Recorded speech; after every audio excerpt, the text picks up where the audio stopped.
my first love. But of course, playing football in the state of Georgia, it's huge, you know. And so when I'm a sophomore and all of a sudden Nick Saban's calling you, Lou Holt, Steve Spurrier, you kind of get carried away. You grew up watching these people.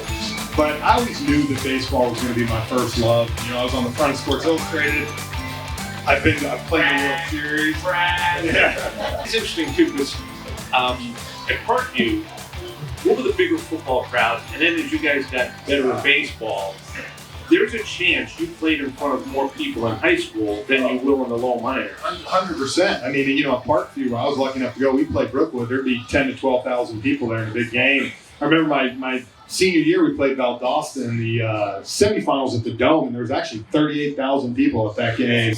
And so it's like, then all of a sudden you go, I remember my first road trip in the big leagues when we were in Elizabeth, Tennessee. They had a cow milking contest before first pitch. And since I was the new guy, I had to go partake in it and literally have 2 cows sitting by home plate. And luckily on our team, we had an outfielder who was from Venezuela and grew up on a dairy farm. So he was like, look, you just hold the bucket. He went to work. Braves were playing the Dodgers, you know, in the NLCS. I'm supposed to be this down the middle, blah, blah, blah. And I feel like I did a pretty darn good job of trying to be on both sides. But in Game 6, I remember when Tyler Matzik struck out Mookie Betts with the bases loaded.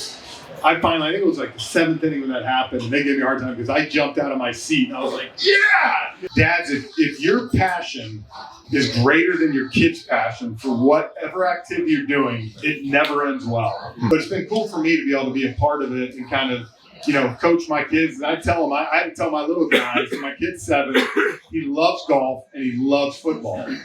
He likes baseball.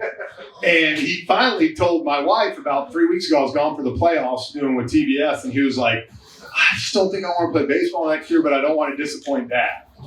The Braves wanted me to come back, but on a minor league deal, and I was pissed off. You know, I'm like, I've done all this stuff. You can't guarantee me a spot. And so, of course, I was bitter. I was coming out a different way. And I was like, then I'm just going to retire. I'd always had this little part of me that wanted to come back and finish my career in my hometown.